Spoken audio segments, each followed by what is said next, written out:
When you have to shoot, don't talk.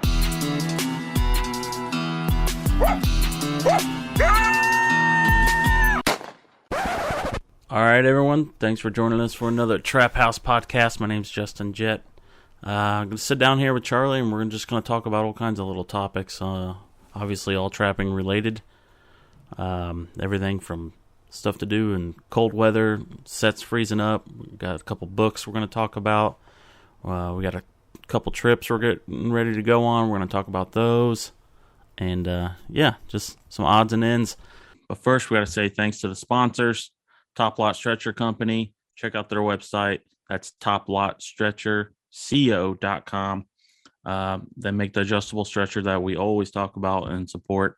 But they have a whole line of trapping supplies, so you can go through their website, check their store out. Stuff for skinning and fleshing. They have some really nice push pins that they sell. You just surf their website, check it out. And also Hags Bracket. Jeff Haggerty supports us, and we support him, maker of the Hags Bracket there.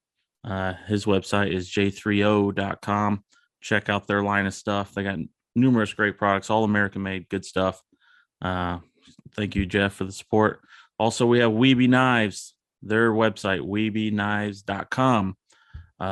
Several knives to choose from, some with replaceable blades, fixed blades. They got this new setup for deer hunters. It's got bone saw in there with a gut hook and a couple other knives with it. And very reasonably priced, quality knives too. Can't say enough good about them, and I'm glad we have them on board. Also, got to say, last but not least, thanks to Hoosier Trapper Supply, supporting this podcast and getting this thing off the ground. Our website is HoosierTrapperSupply.com. It's the maker of Top Dog Predator Bait and Jet Fuel Predator Lure. We got trapping kits, everything you need in the trapping field, as well as deer scent. We do some taxidermy too, so if you're local or want to try us out, you can look us up, give us a call. All right, I think that covers it. Let's dive into the conversation.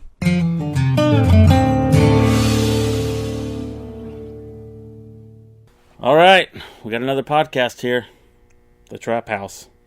This is the Trap House behind us, by the way, if anyone was wondering.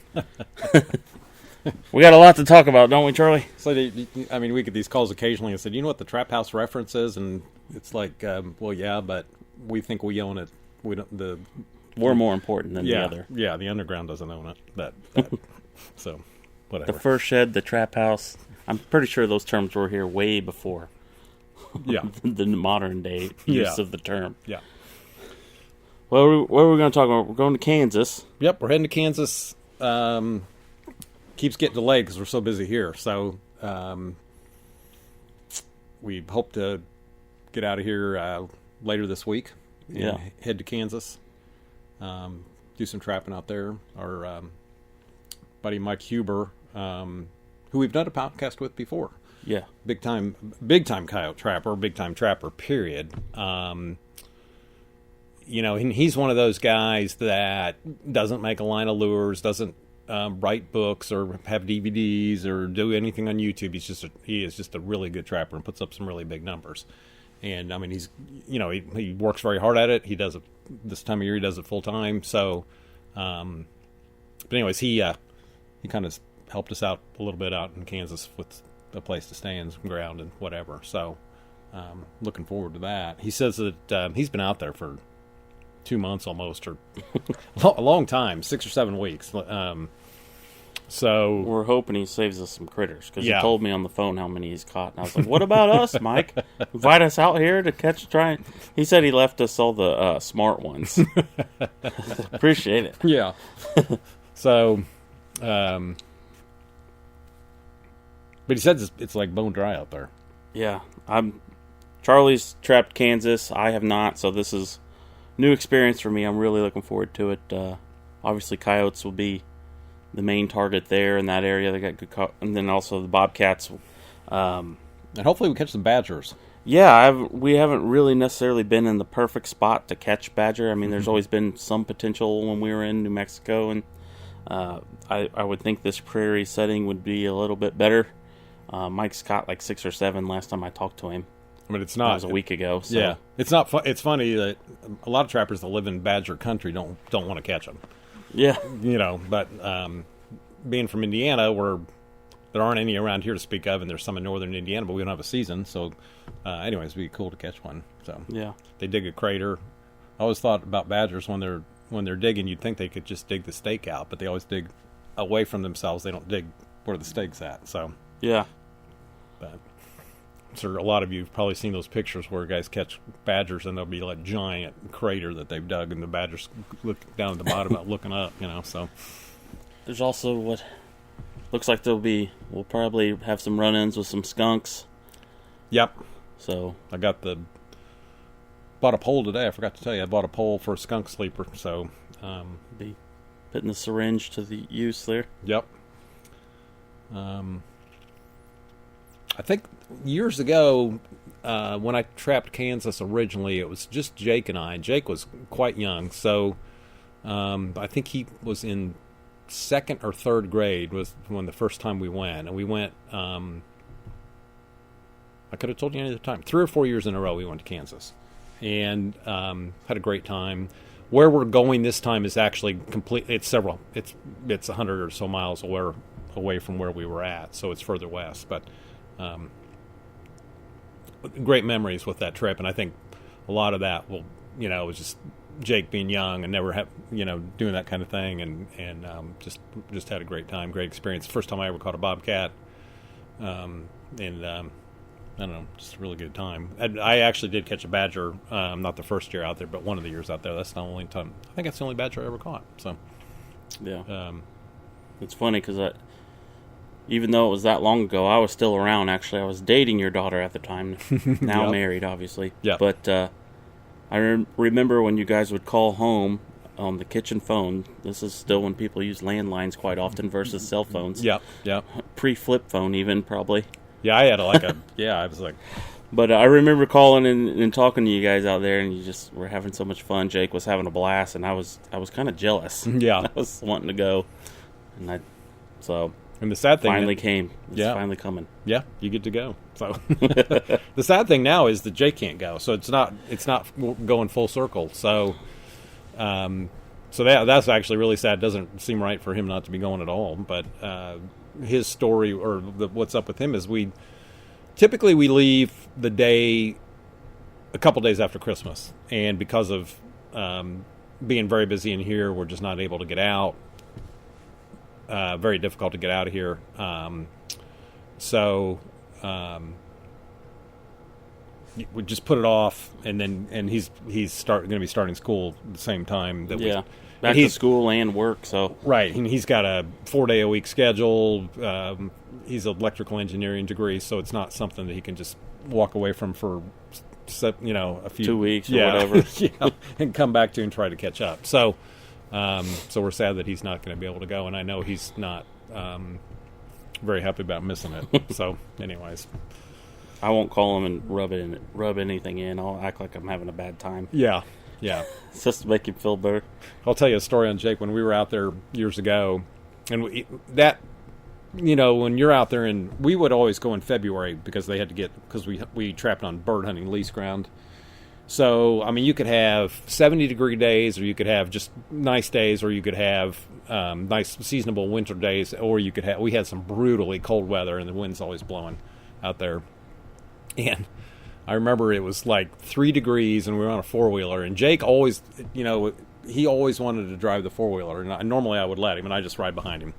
And and I remember it was so cold, he didn't want to drive the four-wheeler. He wanted to ride behind me. So I remember just being, well, all of you that have been out in that kind of weather on a four-wheeler knows what that's like. But it was it's just funny that I could drive that day. So anyways. Tears coming down your face. Oh yeah, it was bitter cold. It was cold. So speaking of cold weather, our next topic has to do with that. Yeah. So one of the questions that came in, a guy was in South Dakota, or one of the Dakotas, South and North Dakota. And I know you guys up there have had a pretty good cold snap. Your ice fishing and everything, and down here we've been the opposite. It's been very mild, lots of rain, and the guy said, "Hey, want to know if Top Dog worked in cold weather?" And I said, "Yeah." He said he was using basically kind of my hybrid flat set with the bait underneath the rock, buried underneath the rock, and of course the rock was freezing to the ground and whatever. So my suggestion was, I said, yeah, Top Dog definitely works in cold weather, but I said you might actually try to get a dirt hole in the ground, which can be very difficult when the ground's that frozen, or at minimum, get the rock away, or make maybe even make it just a little cubby with the rocks or whatever. You can use that pipe set or whatever too. Just some way to get that bait so that it wasn't buried or that far below the surface of the ground with that rock on top. You could use a smaller pebble-sized rock to prop up the big rock. Something, yeah, just to create just enough space to let airflow travel. Right, and then pull that bait.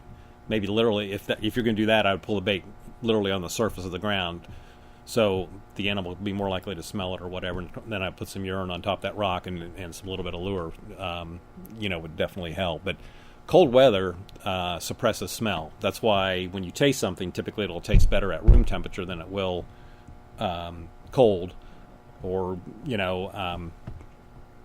so obviously it depends on what it is, but cold suppresses smell. And when then the ground is frozen, you've got very cold air, you got very cold ground, and then if it's covered up, so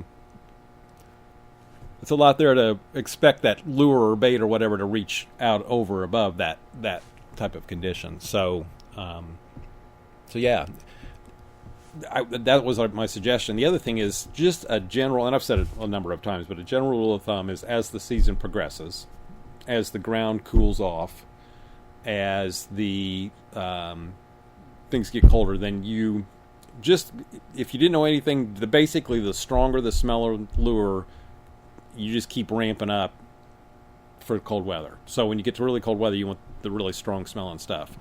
I mean, you can be using the skunk stuff, or you can just use the other strong smelling lures. Mm-hmm. And even if you get a mild spell, the ground is still super cold, and typically the lure's on the ground, and of course at night it'll cool off a fair amount. So it's not a big deal to use that stuff when it gets cold, and I would definitely be using it when it gets cold, the strong stuff. The other thing is, and I've seen it in the snow, where coyotes are just rolling on your sets and whatever. And that's what you kind of want to avoid. But sometimes you can't. But that's kind of the downside to something being super strong. But I would get the strong stuff out for the cold weather and later season trapping. So yeah. Even if you're using the milder type lure, wouldn't you just apply maybe more? You could put more down. Just amount you actually use could help with that. Right. And that's you brought up a good point. So if you're making a remake, mm-hmm. say you caught a coyote or a fox, badger, whatever, hoping we'll catch a badger, and you got the smell of that animal right there. And so when you go to remake that set, then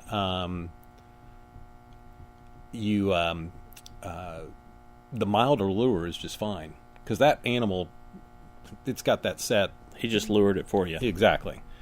So the mild lures in our line would be like, I would consider black gold pretty mild. I would consider our coyote carnage pretty mild. Our early scene is very mild. Early season predator is very mild. So, but the coyote carnage and the black gold would both be good remake lures in very cold weather, because you got all that other stuff working for you, and those are completely different than anything that the animal could leave at the set. So you've got the oddball curiosity smell along with that animal smell. So I think that's probably something I would consider. Yeah, so. I use a lot of coyote carnage for remakes. Yeah, that's probably my go-to out of all the ones we offer. Yeah, I mean in the milder weather or whatever, it's a go-to to start with, and then for remakes, yeah. So catch them on jet fuel and then remake with coyote carnage. Double whammy. Yeah. Think of anything else you want to say on that, Justin? No, I think that pretty much covers that topic. If you remember anything at all, just remember, as it gets colder, the lure gets stronger. That's just kind of the bottom line. So, you just need that to reach out. So I will say, this is not necessarily about cold weather, but weather in general. If it's extremely rainy, I like using some of our thicker type lures. yeah, Misty rains, the jet fuels like that. It's got an oily residue that wants to just hang on there. And black gold's like that too. It's kind of gelled up. Great for rub sets too, for cats and that sort of thing. But I like those two because they're one of our thicker type lures that work great in rainy situations. I think they just hold on a little longer. right. But other than that, as far as weather goes, yeah. Yep. Time of year and weather conditions Right. is kind of what I determine on what I'm using at the set. Now, on the other, on some lures, I don't know that we have anything that would have this issue or that problem, but I've seen some lures that'll use like a petroleum jelly type base or whatever, and when you use them in, we don't do that, but when you use those in cold, windy weather, sometimes they'll actually crust over. So then you got to be, they're not putting near as much smell out, so you actually got to break it, that lure. But so yeah, I mean, it all depends on what you're doing. And then if we're in Kansas, we're going to have evidently it's been super dry, so we will actually probably maybe soup up the urine a little bit with some glycerin to keep evaporation a little bit more under control. Obviously, you still got the residue of the smell, but I think it'll hold up better if we put a little more glycerin in the urine, just to help with that semi-arid air, very dry air. So and very dry ground. So I think it'll hold up. I'm thinking about, Or go straight to our predator gravy. I'm thinking about even on the top dog, even though it's quite moist when you put it down the hole. If we're making dirt hole sets, actually just giving a shot of propylene glycol or glycerin right on top of it, just to help keep it more moist. I don't know if that's going to be necessary or not, but it's just something I was kind of thinking about. So Definitely won't hurt. yeah, no, it won't hurt a thing. So, I mean, well, you know how like top dog, if it gets a rain on it, and it's actually standing, it's even better. So it's kind of what I was thinking. So Pulling cable stakes. pulling cable stakes, Everyone's favorite thing to do. Yeah. Pulling stakes. It's like that's why we cut them fairly often. But yeah, I mean the perspective on stakes, cable stakes, is all over the place. We've talked about this before. I mean, you got high end, like Fox Hollow and that kind of thing, chain stakes, whatever, clear down to the basic Berkshires, which I'm basic Berkshire user, because if I cut that stake, I don't feel like I'm leaving much in the ground, and I know that will rust, go away pretty quickly environmentally. If it's very small, anyways. But we talked about using a tile spade, and we talked about prying them out with pry bar, the stake pullers that we sell, all work, that kind of thing. And the other day, the guy had made a mention that he takes his auger on his drill and just goes right beside his cable on both sides, just runs it down, and that loosens that up. That's a good idea. Yeah. So I just wanted to mention that as a follow-up, because we had talked about that before. So, if not everybody reads the comments below the video, so just to put that out there, Right. I think that's a good one. If anybody else has got any other suggestions, please let us know. As I've mentioned in the past, there's guys that pull them out with Four-wheelers and four-wheelers trucks and all kinds of stuff, yeah. But just make sure you check your hardware after doing something like that, because sometimes something else might fail before the actual stake. Right. Yeah. Depending on where you hook it and the angle and all that stuff. So Yeah. keep that in mind. Guy said he had something just go whizzing by his head, and I don't know if it was a pre-bent rib, a J-hook or something. It's like, Put an eye out. yep, kill you out on the pulling trap stake. So yeah, be very careful, because there is a lot of torque there's a lot of holding power in a cable stake. So Yeah. And that's where I'm at, same place with Charlie on that. I'd rather have medium to low end range on the stakes, so we cut a lot of them and leave them. I try and dig up what I can, but yeah, if the ground's super hard, I'm not wasting my time or my energy. So and just cut it and go. And they hold. The cheaper ones hold just fine. Oh yeah. And like any cable stake, when you get it in the ground, goes in vertically, go pull it to horizontal. Any of them will. I mean, when it gets in there whether it's going to hold or not. And if you're in question, just run another cable stake and double stake with it. But yeah, those Berkshires hold just fine. There's nothing wrong with those for coyote trapping in almost all conditions. So Yeah. Everyone's favorite set to make is a tire set. We've talked about this. we got several comments about this. Yeah, the follow up on the tire set conversation we had was kind of funny. Gus says, "Yeah, I was tired of leaving, looking at that trash out in the field. I just couldn't deal with it." That was funny. One guy said, and you took this one. You can talk about that, about the cows. He said, "Oh yeah. Someone made a great point, and I'm with him on it. If you've ever trapped in an area where there's cattle running, and they're a pest, they'll find your set, they'll stomp on it, they'll mess it up. It's hard to keep them out of it." A guy suggested online that he does the tire set, traps in the center of the tire, and that actually helps keep the cows out of it. At least they might stick their head in there and smell it, but they're not going to be stomping in there most likely to set it off. So I don't know, you guys that we'll have to try it out. Have some experience with that, let us know, because cattle ranches that I've been around, a lot of times they take the salt blocks and put them inside the tires for the cows to lick on or whatever. So that doesn't mean the cow's standing in it, but I'm not so sure that. Yeah.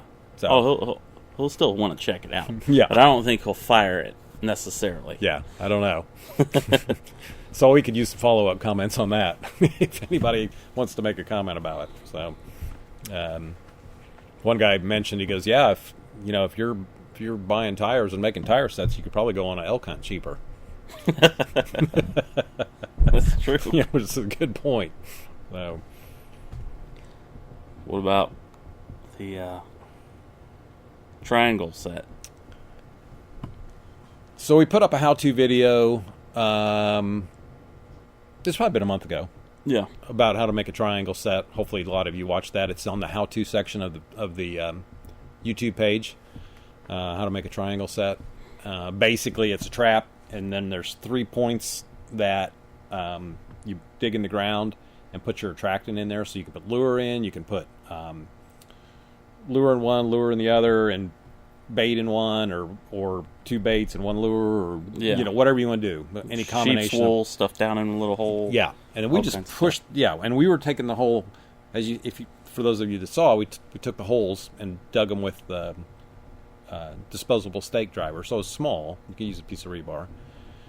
Push the lure or bait down in there, and actually push those holes back shut. So there was no visible hole, no dirt hole. No, it was basically a flat set with 3 attractant points, essentially, is what it is. And I will say it's a great set for people trying to be discreet on location, visible. As long as you go in and do all the extra blending, even a trapper walking by might not necessarily know there's a trap there. Right. Yeah, there's a lot of those that we've gotten out, got out of the truck on blended flat sets, or and you're like scratching your head exactly where the set is, particularly if there's not an animal in it, so... because you're within 5 feet of it or 10 feet of it, but if it's blended, sometimes it's like, where is it? Somebody, anyways, had mentioned, it's like, why are we covering the holes back up? And you could leave them open, but then you're kind of in the realm of a dirt hole, or maybe, and then you're digging the hole a lot deeper, I think, that kind of thing, and maybe even eliminating some of the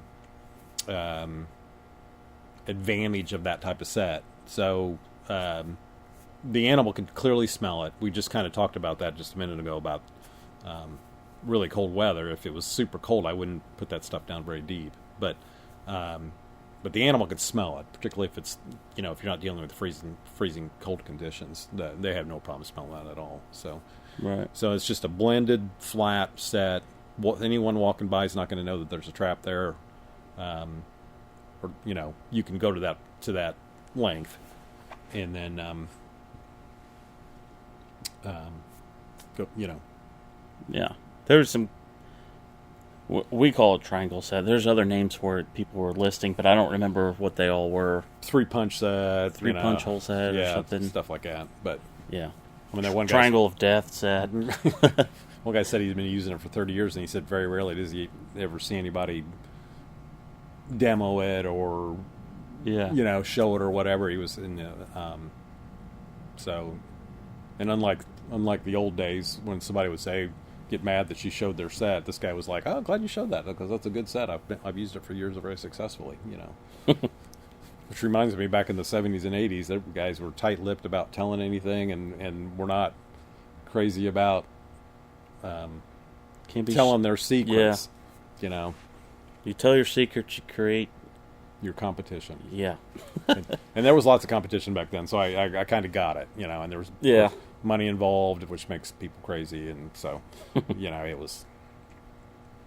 I think we should rename the set the Bermuda Triangle. The Bermuda Triangle. There we go. There we go. Sucks in all the coyotes. Yeah, they get lost. Yeah, because it's going to be like a nightmare for them. Yeah, that's a good idea. That's a good idea. Maybe it will take off.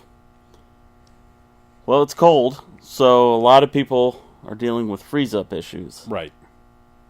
How would you deal with it? So There's several ways to go about these things. But so here in Indiana, we've had super mild weather. We've had super mild weather. We've had a lot of rain. Flooded creek type rain, flooded rivers type rain. It's been challenging in that respect. Now it's kind of turned off cold. It's a little more seasonable. We're still only talking 20 at night. It's not like it's 0 or something, but the ground's freezing up. So in this conditions, you can get a dirt hole dug or a flat set dug. The ground's not concrete yet, So particularly if you wait until the afternoon because the sun hits it or whatever, it's thawing out. Right. It doesn't stay frozen all day. When it gets cold, that's when you know where the real trappers are. Yeah. Because everyone else gives up and goes home, and drinks hot chocolate. And sometimes I don't blame them. Yeah. Sometimes but the whole thing with trapping is obviously, you're always worried about you got to have the best bait, you got to do this and locate. All that stuff's very important, but if your trap is not functioning, none of it matters. It doesn't make a difference. So this is like one of those key things this time of year. Keep your trap functioning, and several ways to go about it. What's your preferred method, Charlie, that you think works the best? I think overall, wax dirt is ultimately the best, but we never get enough made, or we never take the time to get enough made. It's it's time consuming, and to make quite a bit of it is fairly involved. I mean, it's just in time, and of course you got to go dig the dirt and all that, and got to be careful where you dig your dirt. You don't want a lot of vegetation in it. You've got to be careful with it. And in that way, the solar method, with the sheet of plastic laying out in the sun on a 85, 90 degree day, that works quite well, and you don't have to worry about, burning the dirt or scorching the what dry vegetation might be in the dirt with a torch on a cement mixer, that kind of thing. So,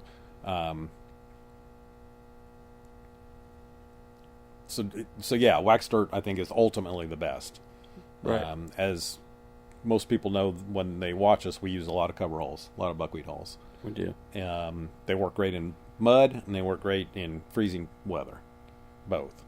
And we've left them both exposed, and then we generally some light blending on top.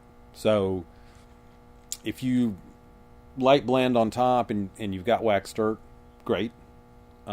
If you don't have wax dirt, just try to get you some relatively dry dirt, and if it's a little moist, just put the pattern on very, very light.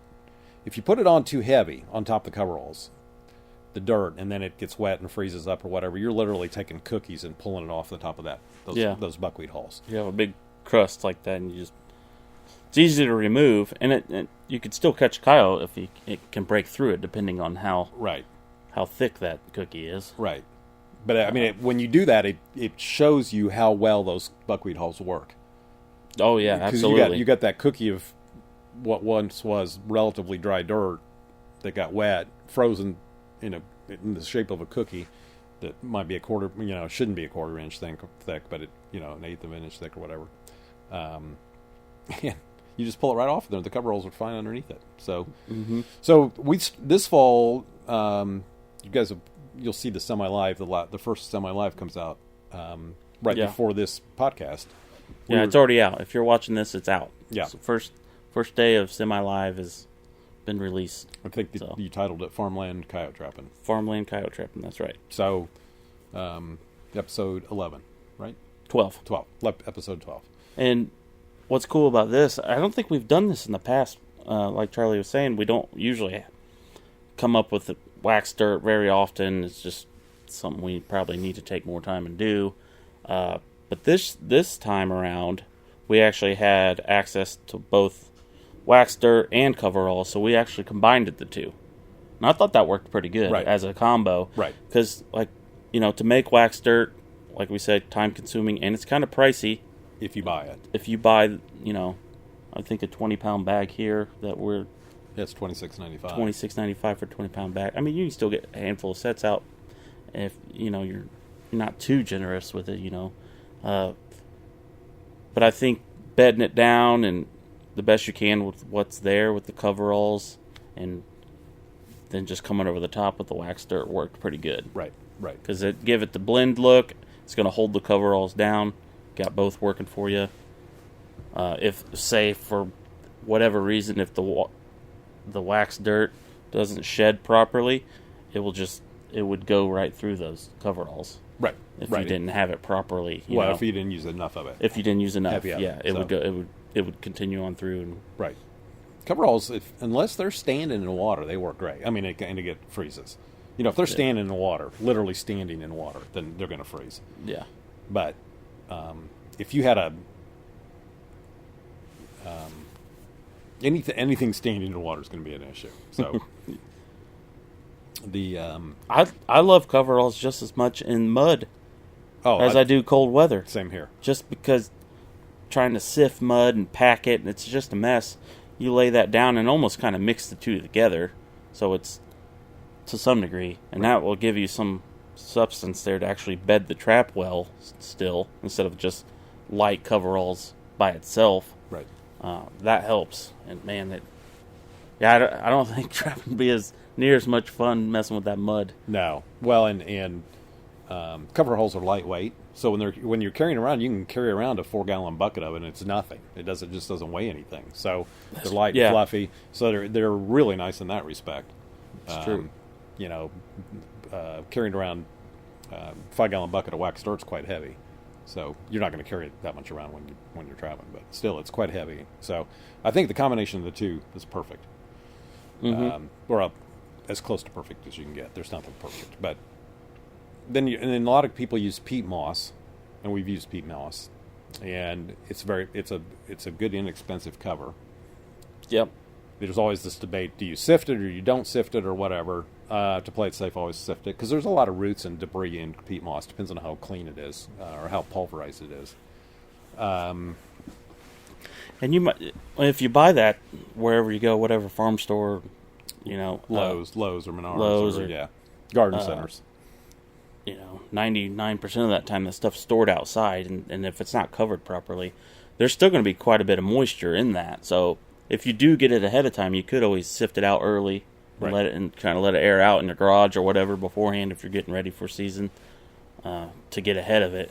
Because some people would go right now in the dead of winter and get it, and it still might be pretty wet. You might as well just make sure if you do buy it this time of year that it's under the roof. Yeah, because I've seen it where you couldn't even pick that bale up; it would be so saturated with water. So just make sure it's dry. Obviously, if you're buying it right now, right? So and that's kind of hit or miss. It just depends on how they store it, at what store, So, right. But then after, so we're at wax dirt, then we're at coveralls, then we're talking about peat moss, and then after that, some guys back, years ago in the 70s and 80s, before the idea of wax dirt and before coveralls came out probably in the 80s, early 80s.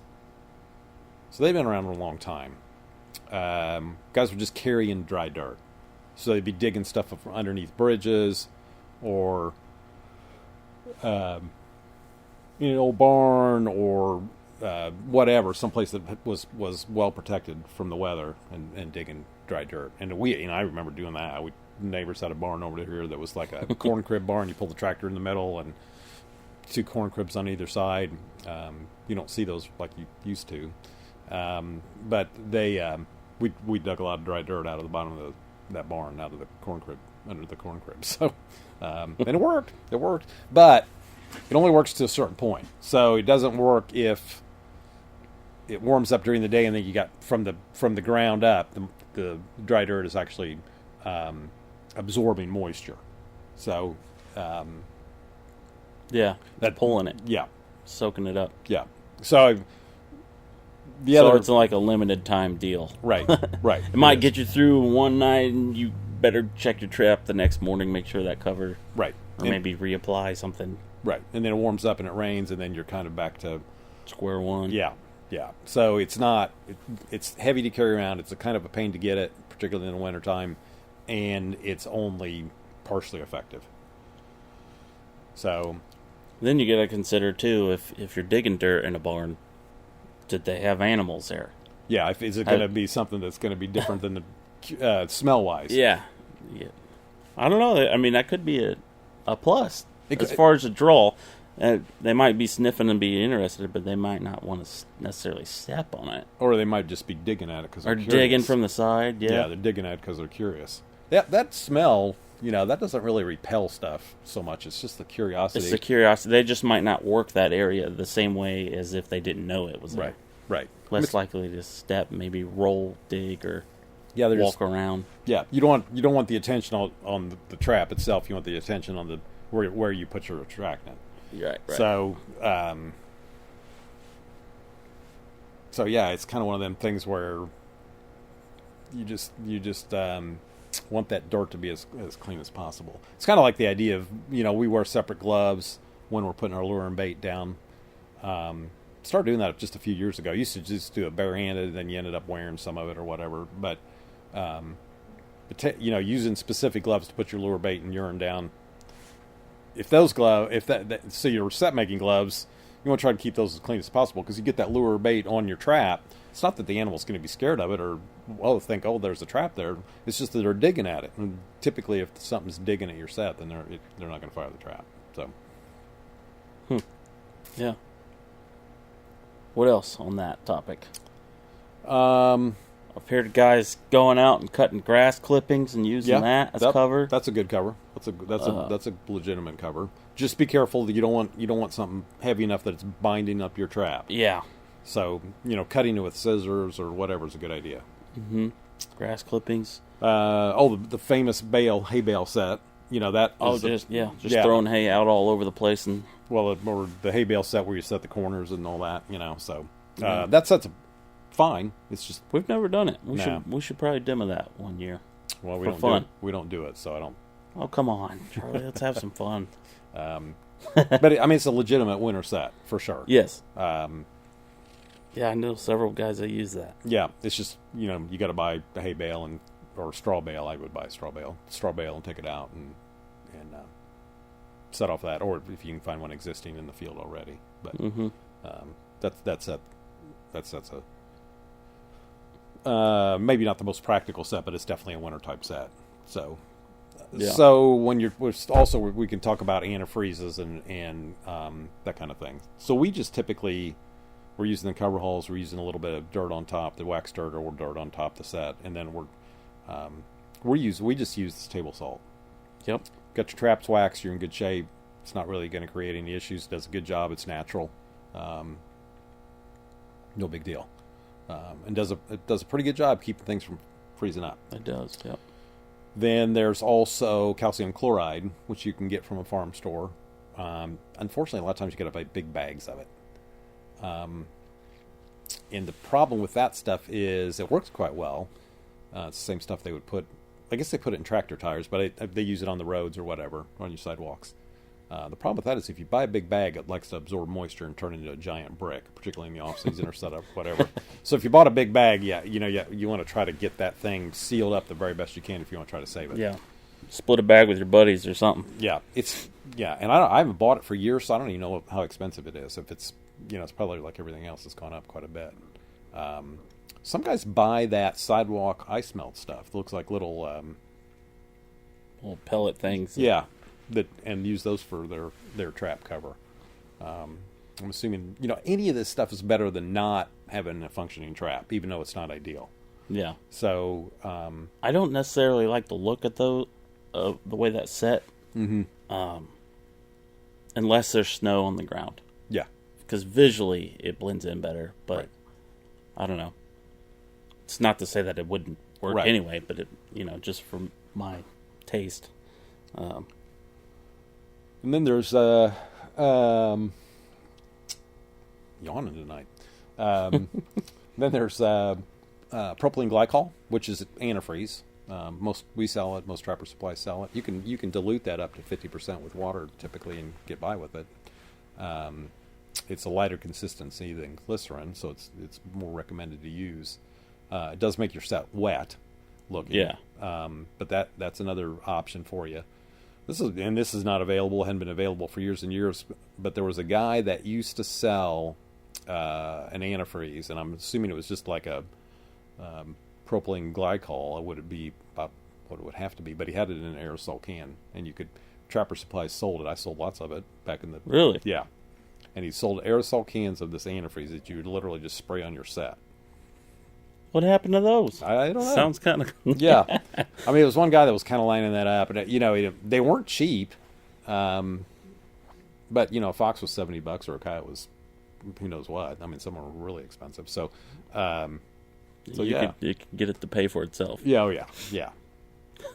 But yeah, it was that was kind of the deal. I just happened to remember that. I hadn't even thought about that for years. But we're talking 40 years ago when this was available. But somebody actually had an aerosol can of trapping antifreeze. Anybody else remembers that? You might put a comment down below. So, some of you old guys like me. That was before my time. Yeah, that was way before your time. Yeah, so I think that's generally covered it. But I mean, at this time of year, it can be quite challenging to keep sets working. So now, you're an instructor at the Trappers College, and you work with EJ, and he demos a set there. Me being the media guy and being able to bounce around to different groups, I noticed he did one about cold weather sets, like extreme cold. Yeah, that was just basic level on wax dirt. And it was all wax dirt? Okay, that's what I was wondering. Yeah, he was talking about... I'm talking like ground so hard, concrete, like you're not getting a dirt hole in. Yeah, 0 degree trapping or below 0 degrees. And how was he attracting them? I mean, he was using a lot of visuals, like flat sets, because you couldn't get a hole in the ground. So he was chipping out his trap bed with a chisel, and then getting his trap bedded the best he could, covering with wax dirt, and then he would just attach, nail stuff down along this flat set. That's like right. A visual. He was nailing down anything from old a fox bone. foot to a beaver foot to an old T-bone, if you could get a T-bone nailed, in the ground, nailed down or whatever. Just some sort of visual, and then he'd pour his lure in that urine or whatever. So, Gotcha. So yeah, that. So wax dirt's the winner on that one. Oh yeah, that was the most that was extreme. Yeah. I mean, he's a big advocate for wax dirt, and I agree, it's the best. So, but you got to get it made. So, and he would make a bunch of it. I mean, he would make a bunch of it. So, he was in that time. He was referencing northwestern Iowa. That's where he lived. Now he lives in Wyoming. So, anyways, he's probably it might be milder where he's at now than where he was. Northwest Iowa. I'm not sure. I'm sure. That's not fair to say. I'm sure it's quite cold where he's at now too. It's probably drier though. Yeah. In Wyoming. Speaking of EJ, a different EJ. Move on to the next topic here. So there's a new book. Scott Doms. I think he moved to Ohio. But anyways, he writes these books on. There's lots of books written about the fur trade era. Hundreds of years ago, the exploration of this country, all the trappers that were involved in that. But I'm the modern day trapper, and I'm going to say I'm calling the modern day trapper being roughly early, around 1900, maybe a little bit before, up to present day. I'm calling those, modern day trappers. And so when I was high school or whatever, the famous guy, and it was the first fox trapping book that I bought. It was just almost a pamphlet, but it's a book. I still sell it to this day. Fox trapping, and so that was by E.J. Daly, and this book Scott Doms wrote it, and it's a and I have not read it cover to cover, but it's an interesting book to look through. It's an interesting book to completely, I'll get it accomplished. But all the pictures and the stuff that, of his life, he lived from 1889 to 1973. So about the time that I was getting full swing into trapping, he had just died. So, quite famous. He's referenced often. Justin's generation, not so much. My generation, definitely. But I mean, obviously, you'd heard of him, and Yeah. So, Yeah. So this book on this historical account of EJ's life and information about him is in this book. It's got some awesome photos in the back, in the book itself, but on the back cover, he's up against a root wad, blowing over root wad in a river, holding muskrats, and there's just the photos alone are worth looking at. The old trappers' cabins in the Adirondacks and that kind of thing. So they're on the website for those of you that liked that kind of stuff. Definitely would suggest it. The newest one that Scott has written, and there's several others of these that he's written too. I think he's written 5 or 6 of them. And the other one is that he just came out with is Arnold Unknown, and so Walter Arnold, another well-known trapper from that same type period. He lived from 1894 to 1980, so he's been around a long time. 86 years he lived. And he's quite the outdoorsman. Lived in, had a trapper's cabin up in Maine, that kind of thing. But he did a number of other things. So this is kind of a good account of his life. He just another very interesting person for that time period of these what I'm calling modern day trappers. So they had the advantage of traps as they evolved. The equipment was better than what it was 150 years ago. Traps have gotten better every year since then. But anyways, very interesting books for those of you that like this type of history, and it's relatable because it's within a lot of what they did we can relate to. A lot of what they wrote about in their publications is the basis of what we still use today. I don't know that E.J. Daly was attributed to developing the dirt hole set. I don't know whether that's really true or not. That's kind of always been kicked around, and they may reference that in the book. I don't know, but we'll have to read and find out. Yeah, good. But anyways, just want to kind of throw that out there about these 2 books and the other ones that Scott has written. They're on the website, so. Yeah, these will be fun. We'll have to do maybe once we get through them. Yeah, we'll do We did do a review on one of Charlie Dobbins' books. Yeah, Dobbins, and we had planned to do some more, but as you know, just crazy schedule and time and right. But yeah, we'll definitely have to get back on track with those. Yeah. So we'll get back from Kansas. We'll scramble around here for a few days, trying to get things under whatever we need to do. Yep. The shop still goes while we're gone. I mean, we've got Andrea is here, of course, and Elaine and Tommy and my Angie, my wife's in and out, and then Jake. He'll be in and out too. Other than I'm not sure. 4 days a week of schools, he may not be around that much. I don't know. So, but the shop still goes on. So, but when we get back, we'll have to catch up on stuff, and then we're going to turn around and head to Arkansas. So this will be the latest we've ever gone to. No, we've been to Arkansas in February before. Yeah. So no. I was going to say it was the latest we've ever gone to Arkansas, but it's not. But anyways, it'll be in February when we go down there, later than normal. Mm-hmm. So we'll see how that. Last year we went to Arkansas a little bit later because we were super busy here, but we were still in January. But the big toms, the bobcats, the toms, were starting to move quite a bit, and we did well on bobcats. So yeah, that was actually our best trip ever. Yeah, as far as cats are concerned, our best trip ever. So yeah, we'll see if how that plays out this time. And obviously, Kansas and Arkansas, that we're filming both of those trips, and that will all be showing next season on Hoosier Trapper Outdoors. Yeah. Season 11. Season 11, man. Yeah. Time flies. So, yeah, looking forward to doing that. Looking forward to bringing the footage for you guys. And Kansas will be completely new. So, yep. Anything else you want to talk about? I think that pretty much wraps up this one. We've been on the rotation every other week of this podcast and Hoosier Trapper Outdoors being released. So I don't know how much longer we'll continue that, but until off season. Yeah, I mean the last show for Hoosier Trapper Outdoors is the first Friday of March, I think.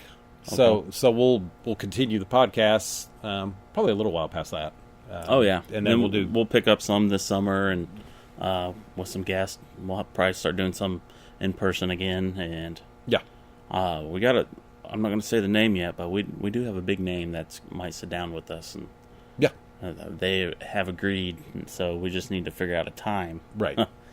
So yeah, it should be fun. So yeah, thanks for watching, and we'll catch you on the next one.